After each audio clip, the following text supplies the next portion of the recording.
আসসালামাইকুম। আমরা চলে গিয়েছিলাম আজকে খুব ভোরে উঠে শাহাবুদ্দিন পার্কে। শাহাবুদ্দিন পার্কে ঢুকে খুব মনটা ভালো হয়ে গেল, খুব হালকাও লাগছিল। চারদিকে এত সবুজ, এত সবুজ সাধারণত আমাদের আশেপাশে দেখা যায় না। জাস্ট পার্কগুলোতে গেলে তাও এখনো দেখা যায়। বাচ্চাকে নিয়ে গিয়েছিলাম খুব সকালে, কারণ হচ্ছে বাচ্চারা আসলে এই সবুজে খেলাধুলা করার ইয়েটা আগের থেকে হারিয়ে ফেলেছে। বাচ্চা খুব এনজয় করছিল। ওদের একটা প্লেয়িং জোন আছে, যদিও প্লেয়িং জোনটা একটু বড় বাচ্চাদের জন্য এবং 12 বেবিদের জন্য। তারপরেও যেগুলো সুইমিংয়ে উঠতে পারছিল, তারপরে একটা প্লে হাউস ছিল, সেখানেও সে খুব সুন্দর করে খেলাধুলা করতে পারছিল। বেশ ভালোই এনজয় করেছে। তারপরে আমরা ওখান থেকে একটু সামনের দিকে এগোতেই আসলে ওই যে বুক পয়েন্টটা দেখতে পারি। নর্থ এন্ডেও পাশে আছে। আমার শাহাবুদ্দিন পার্কের ভিতরে নর্থ এন্ড আর বুক ওয়ার্ম আছে, যেখানে আপনি চাইলে বসে একটা কাপ কফির সাথে সাথে বই পড়া এনজয় করতে পারবেন। আর ভালো লাগছিল ব্যাপারটা যে প্রত্যেকটা গাছে এত সুন্দর করে কাঁঠাল ধরেছিল, মানে একদম ঝাঁকা ঝাঁকা কাঁঠাল ধরেছিল, দেখতে বেশ ভালো লাগছিল। আর আমার ছেলে তো কিছুক্ষণ পর পরই বলছিল যে মাম্মা জ্যাকফ্রুট জ্যাকফ্রুট, তো ও খুব ভালো এনজয় করলো। তারপরে এটা প্লে হাউসটা ছিল, প্লে হাউসটাতেও সে উঠলো। মজার ব্যাপার হচ্ছে আমরা ভাবলাম বেশি উঁচু দেখে উপরে উঠতে পারবে না, কিন্তু পরে দেখলাম না, সে নিজেই উঠে দাঁড়ালো। আস্তে আস্তে করে নিজে উপরে গেল, উপরে গিয়ে সে প্লে হাউস থেকে সুন্দর করে স্লাইড করলো। তো বাচ্চারা আসলে কখন কি করে, আসলে কখন কি ইয়ে করে সেটা আমরা বলতে পারি না। বাচ্চারা হঠাৎ করে কিছু একটা করে যেটা আসলে বাবা মাকে অনেক সারপ্রাইজ করে দেয়। সো আমার জন্য সেদিন এটা আসলে খুব সারপ্রাইজিং একটা ইয়ে ছিল। ওকে উঠানোর পর ও নিজে নিজে উঠে তারপরে হচ্ছে স্লাইড করলো। তারপরে ও হেঁটে হেঁটে প্রত্যেকটা জায়গা একটু এক্সপ্লোর করতে থাকলো। ও এদিক সেদিক যেতে থাকলো, এইটা কি ওটা কি জিজ্ঞাসা করতেই থাকলো কন্টিনিউয়াস।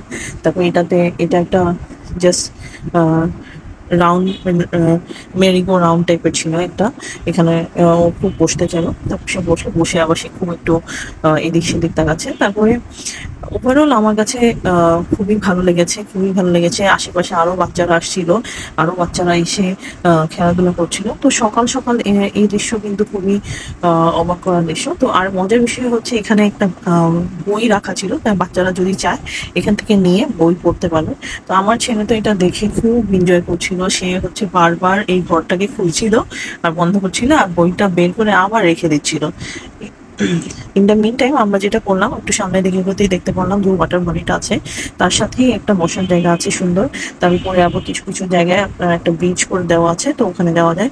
এই সাইডটা আবার একটু উঁচু ছিল, তো আমার ছেলে ওয়াকিং ট্র্যাক দিয়ে না হেঁটে সে হচ্ছে সাইড দিয়ে নিচে নামবে, তো বারবারই সে সাইড থেকে নিচে নামেছিল। আর আরেকটা জিনিস হচ্ছে যে খুব ভালো লাগলো, কিছু দূর যাওয়ার পরে ড্রিঙ্কিং ওয়াটার ডিসপেন্সারটা থেকে যে কেউ চাইলেই পানি খেতে পারবে। আর হচ্ছে এটা প্রেস করে জাস্ট, এখানকার মগটা আসলে আমরা ইউজ না করাই প্রেফার করছিলাম। আমরা ওখান থেকে ডিরেক্ট প্রেস করে মুখ দিয়ে পানিটা খাওয়ার এটাই বেশি প্রেফার করছিলাম, কারণ হচ্ছে সবাই আসলে পার্কে এরকম পানি একই মগ দিয়ে খায়। তো এটা আসলে যার যার ওপিনিয়ন। একটু সামনে যেতেই কিছু বসার জায়গা দেখতে পেলাম, যেগুলো হচ্ছে আবার একটু সিঁড়ি দিয়ে নেমে একটু নিচু জায়গায় নিয়ে আশেপাশে একটু পার্কে ঘুরতে নিয়ে যাই।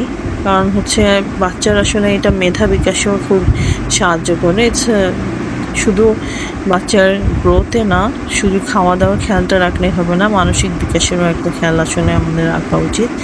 তো বাচ্চার যেটা হয়, ওরা ওদের মোটর স্কিলগুলো ডেভেলপ করে, সেটা gross motor skill, fine motor skill যেগুলোই আছে এগুলো ডেভেলপ করে বাইরে গেলে। কারণ ও অনেক কিছু এক্সপিরিয়েন্স করে, তখন টেক্সচার, কালার, তারপরে হচ্ছে সেন্সেশন, তো অনেক কিছু জিনিস অ্যাট আ টাইম করতে থাকে, যার কারণে ওর ডেভেলপমেন্টটাও খুব ভালো হয়।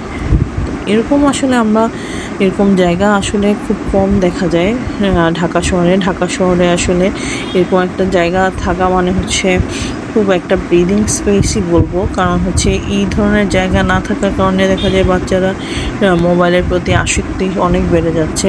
এখন তো রেগুলারই ডক্টররা যেটা বলছে যে স্ক্রিনের দিকে না তাকানোই ভালো, যত কম স্ক্রিন দেওয়া যায় ততই ভালো। বাচ্চাদের কথা বলাটাও তাড়াতাড়ি হবে, হাঁটা চলা সব কিছুই তাড়াতাড়ি হবে, ওদের ডেভেলপমেন্টটাও তাড়াতাড়ি হবে।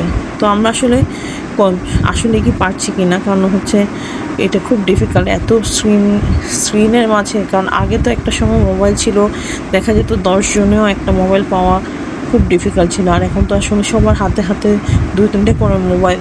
তো ওই ক্ষেত্রে আসলে এটা খুব ডিফিকাল্ট হয়ে যায় বাচ্চাদের জন্য। তারপরেও আমি চেষ্টা করি আমার বাচ্চাকে একদম মোবাইলটা না দেওয়ার জন্য, ওকে যত কিছু অ্যাক্টিভিটিতে এঙ্গেজ রাখতে পারি। তারপরেও যতটুকু চেষ্টা আমার পক্ষ থেকে করা সম্ভব সেটা করেই যাচ্ছি। তো আজকে আমরা শাহাবুদ্দিন পার্কে গিয়ে আমাদের নিজেদেরও খুব ভালো লাগছিল, বাচ্চা তো খুব এনজয় করছিল, আসলে ওর এনজয়মেন্টটা দেখে খুব ভালো লাগছিল। তো ইনশাল্লাহ নেক্সট আবার কোনো ভিডিও ব্লগ নিয়ে চলে আসবো, আবার কোনো বেবিকে নিয়ে কোথাও আউটিংয়ের ব্লগ নিয়ে চলে আসবো।